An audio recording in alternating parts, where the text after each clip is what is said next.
O Evangelho para este domingo 25, último do mês de junho de 2023, é o de São Mateus, no capítulo 10, do versículo 26 ao versículo 33. Como sempre, peço que vocês deem pause aqui para ler este Evangelho e, se juntas, ler e debater um bocadinho antes de participar da reflexão que virá logo após a vinheta. Em nome do Pai, e do Filho, e do Espírito Santo. Amém.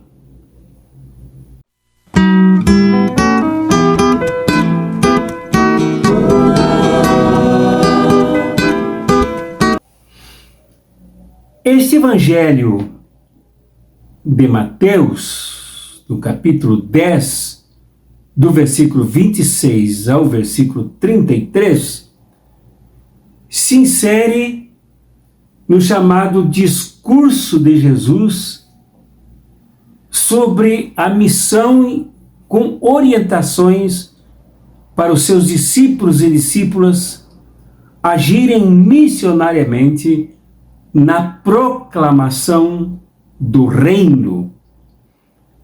Nós já vimos desde duas reflexões anteriores que Jesus escolheu seus primeiros discípulos e depois que Jesus enfrentou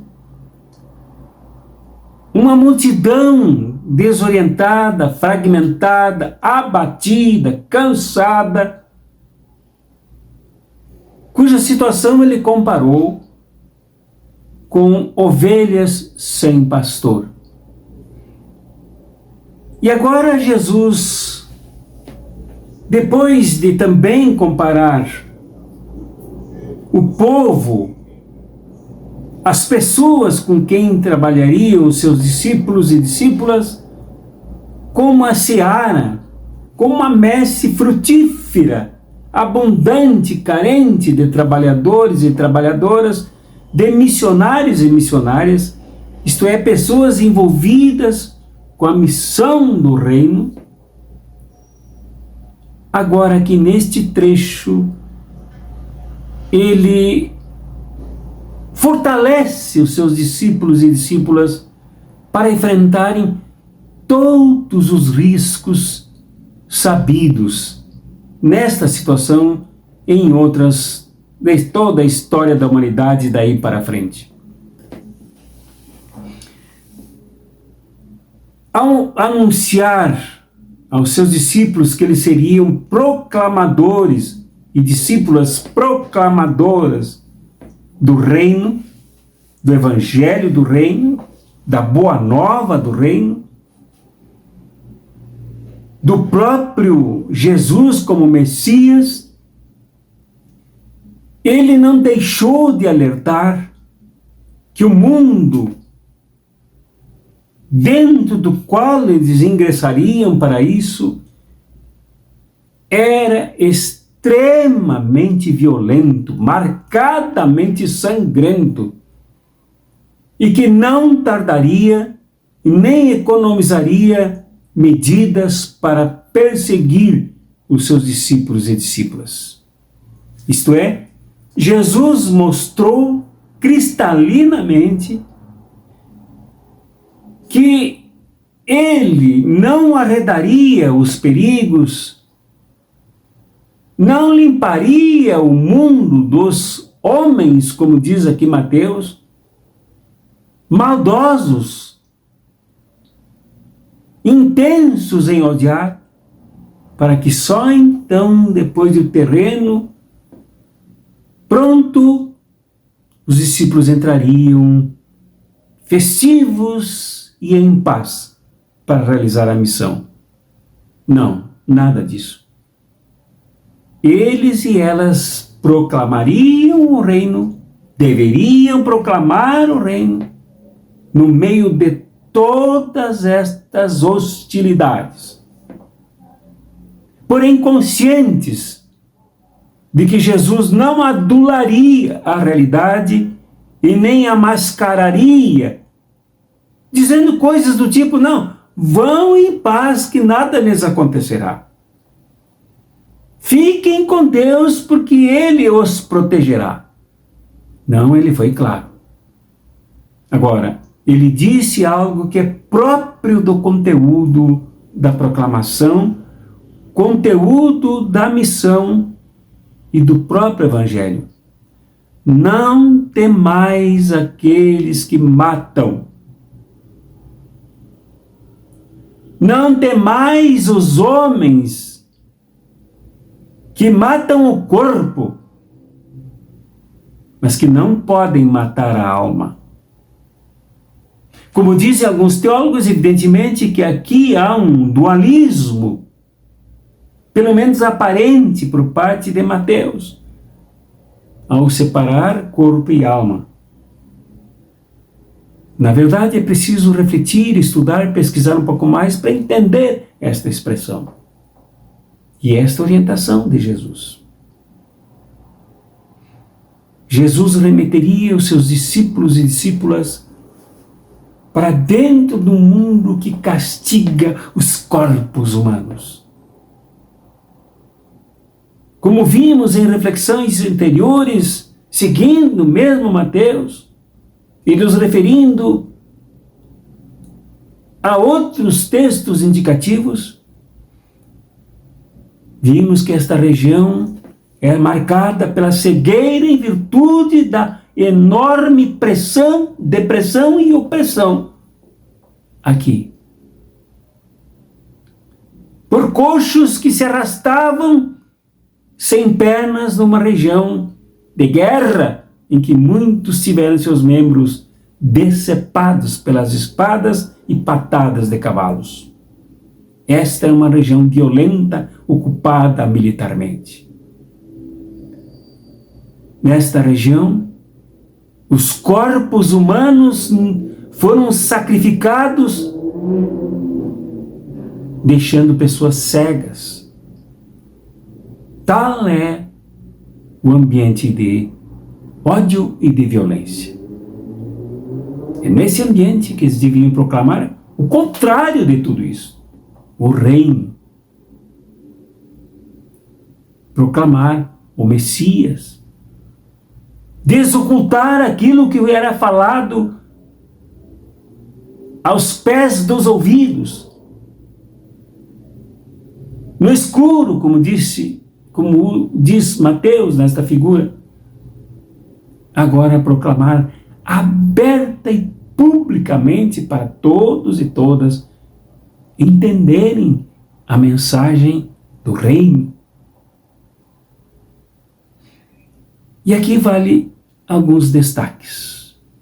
Uma vez feita essa introdução contextualizadora. O primeiro destaque é sobre os corpos. No versículo 28, nesta orientação que Jesus dá, para não temer os homens,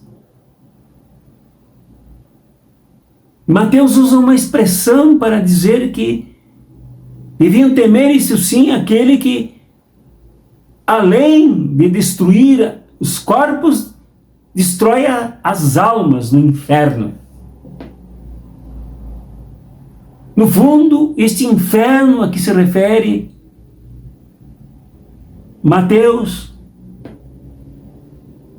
é a experiência histórica por todos dessa região conhecida do deus Moloque, na região sudeste de Jerusalém, que era um ídolo que foi destruído pelos profetas, feito de bronze, com uma fornalha no ventre, com os braços estendidos, e sobre eles eram colocadas as crianças. e ali eram assadas, queimadas, vivas, e para que suas mães não ouvissem os gritos, os gemidos das crianças, os sacerdotes de Moloque tocavam tambores e outros instrumentos musicais para distrair as mães enquanto os seus filhinhos eram devorados pela altíssima temperatura do monumento idolátrico. Este local depois foi chamado de inferno. Esse local foi transformado num depósito de lixo. Dentro dele eram jogados os corpos de indigentes ou de pessoas assassinadas pelas legiões militares, os corpos dos pobres jogados ali juntamente com os dos animais que morriam pelas estradas e propriedades. E por isso se mantinha um fogo incandescente perenemente para destruir o lixo, e o mau cheiro que exalava no ambiente era insuportável. Este era o inferno, que acolhia os corpos de seres humanos e de animais. No entanto, figurativamente, Mateus usa esta figura do inferno para se referir aos corpos humanos que eram destruídos diuturnamente, mas que Jesus alerta que não se deveriam temer os que destroem os corpos, porque eles não poderiam destruir as almas, como acontecia antes nos braços de Moloque.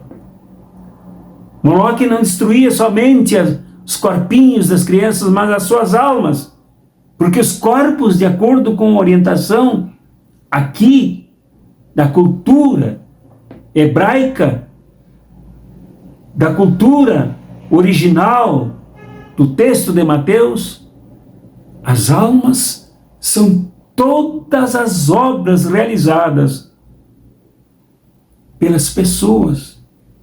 E as maiores obras a serem realizadas pelas pessoas deveriam ser a proclamação do reino para mudar, transformar este mundo tão violento num mundo de paz.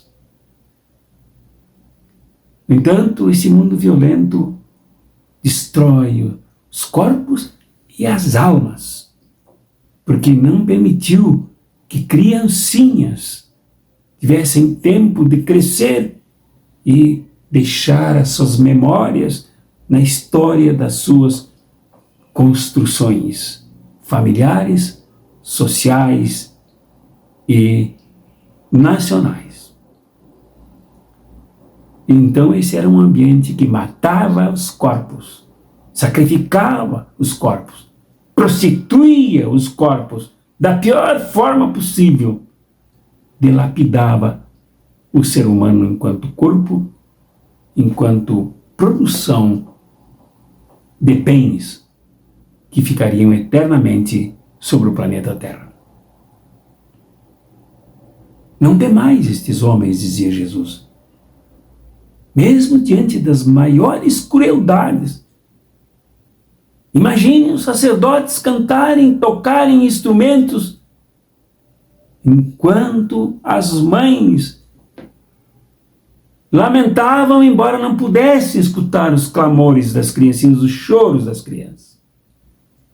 Este era um retrato do mundo violento que Jesus queria mostrar e que Mateus anotou no seu catecismo, no seu evangelho, para as suas comunidades estudarem mais tarde.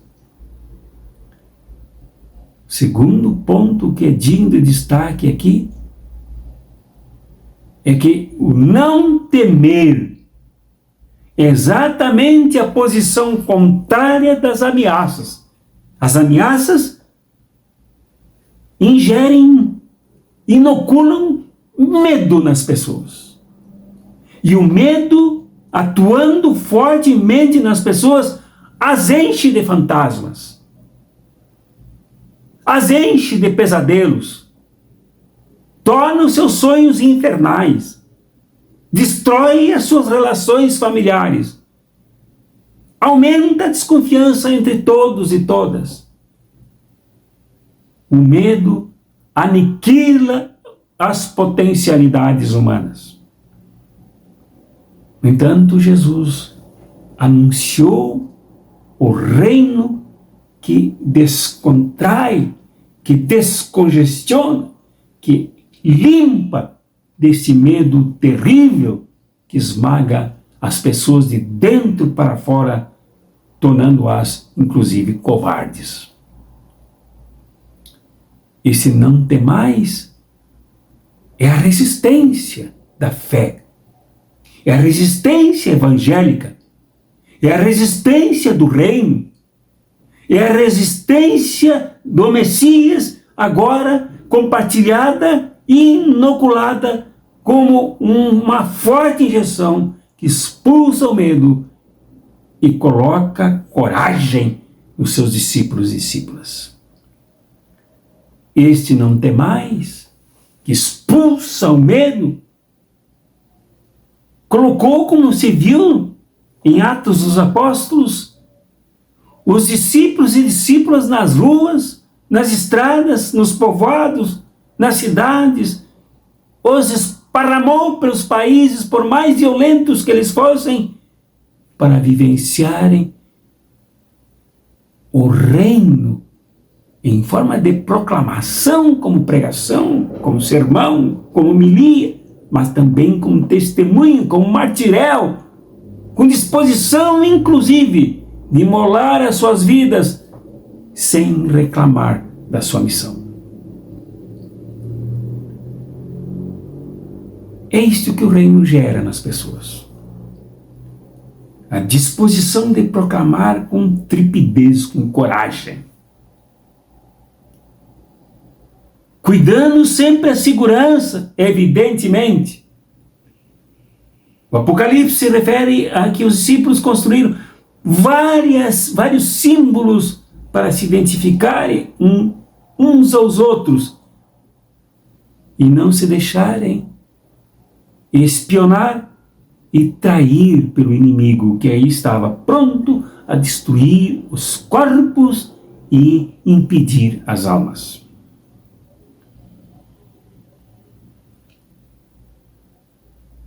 Este não temais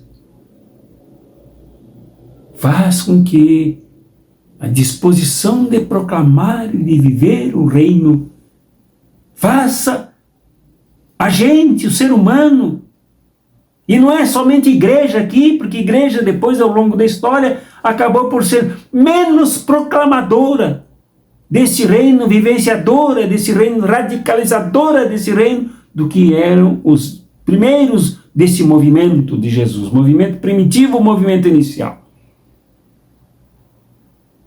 Este reino faz as pessoas não repararem mais nos perigos, nas hostilidades, nas ameaças. Pelo contrário, as minimizam como coisas que devem ser enfrentadas. E elas, sim, além de banalizadas, destruídas, porque não fazem parte do reino, não fazem parte da natureza humana, não fazem parte da felicidade do ser humano. Interessante que Jesus mostra aqui um modo de ser do próprio Pai, do próprio Deus, como núcleo animador desta missão, que ele cuidaria dos seus discípulos e discípulas. Não para evitar os riscos, os perigos, as hostilidades e as cruzes que foram armadas ao longo do caminho, a começar pelo próprio Jesus. Mas o pai que cuida até mesmo de um pardal, que cai com seu conhecimento,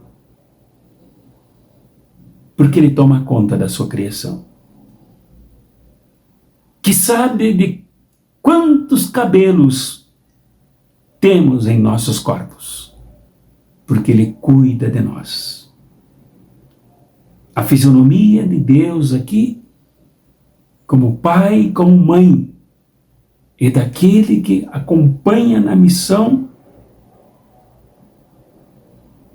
para a missão, no meio de todos os riscos, cuidando dos que realizam a missão. Portanto, para concluir, primeiro ponto dessa conclusão: se Jesus enviou seus discípulos e discípulas para dentro deste mundo borbulhante de violência, esse mundo em chamas, despejando labaredas para todos os lados, e com o inferno sempre com suas bocas abertas para queimar as pessoas, hoje em nosso mundo nós temos outras formas de Moloque ser. E uma delas é o capitalismo. O capitalismo é esta divindade, é este ídolo, embora de pés de barro, gigantesco, em cujos braços são torradas as vidas humanas dos que mais trabalham pela felicidade deste mundo, que são os trabalhadores e trabalhadoras. Nos braços do capitalismo são imolados, martirizados todos os dias corpos que se fragilizam, que adoecem, que se desencantam com a vida, que perdem o seu vigor, com quase nada para si. Com as suas almas sem deixar para descendentes e para o mundo obras de grande significado humano. Mas é para dentro deste mundo que somos enviados. Com um capitalismo que, volta e meia, cria artifícios para arrancar os pães das pessoas, para arrancar a segurança das pessoas, para fragilizar o sono das pessoas, para aniquilar a paz das famílias. É para dentro desse mundo que somos enviados para viver o reino que é contra isso, é a contradição disso, é a dialética a isso. Porque o reino é absolutamente oposto à destruição dos corpos, como faz o capitalismo. E segundo ponto desta conclusão, o Pai que nos acompanha, cuidando dos missionários e as missionárias, cuidando aqueles e aquelas que exercem a tarefa de viver, de proclamar, de radicalizar este reino. E aquele que não quer uma religião de consumo e de bem-estar para cada um de nós, mas que quer para nós o cuidado dele, como ele o faz com os pardais e com os fios dos nossos cabelos. Este Deus não é para ser desfrutado com afirmações baratas, viciadas e sem sentido. Para ele não fica bem a frase militar, Deus no comando. Para ele não fica bem afirmar: vai com Deus, quando se deveria dizer: Deus vai contigo, desde que participes da missão. Para ele não cabem outras frases absolutamente fúteis numa cultura fútil. Deus, que é Pai cuidadoso, que está conosco, cuida no sentido de reforçar a nossa coragem, a nossa resistência, sobretudo a nossa fé, para enfrentarmos este mundo sem cobrirmos, sem mascararmos as violências que atacam as pessoas diariamente. E não o sabemos somente por noticiários enfeitados e policialescos, mas nas ruas do Brasil e do mundo.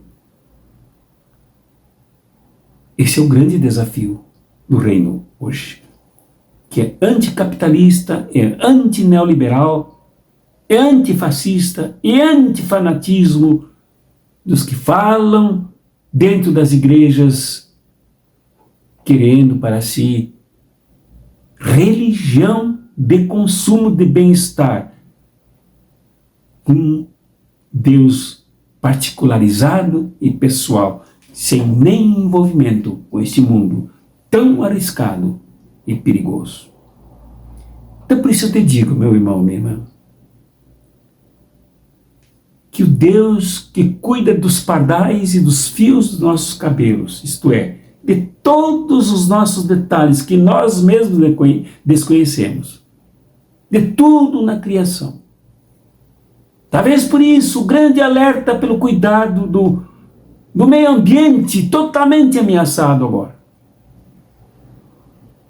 Que não é ameaçado sozinho, mas mata corpos humanos dos povos originários. Esteja contigo. Cuide de ti, mas que tu te cuides para não usar Deus para coisas absolutamente inúteis, secundárias, mas que tu contes com Deus e te convertas para a missão do reino. Que Deus te fortaleça para que não temas. Os perigos estão aí. As vozes para que tu saias desta, para que tu não te metas nisto, sempre buzinam em teus ouvidos. Mas não temas. Não temas, porque esta é a missão dos que e das que são chamados por Jesus. Então não há o que temermos, há o que nos disponibilizarmos, ainda que esse testemunho redunde em martiréu, em martírio, que só existe para os santos e santas que se dispõem a testemunhar com radicalidade. Em nome do Pai, e do Filho, e do Espírito Santo. Amém.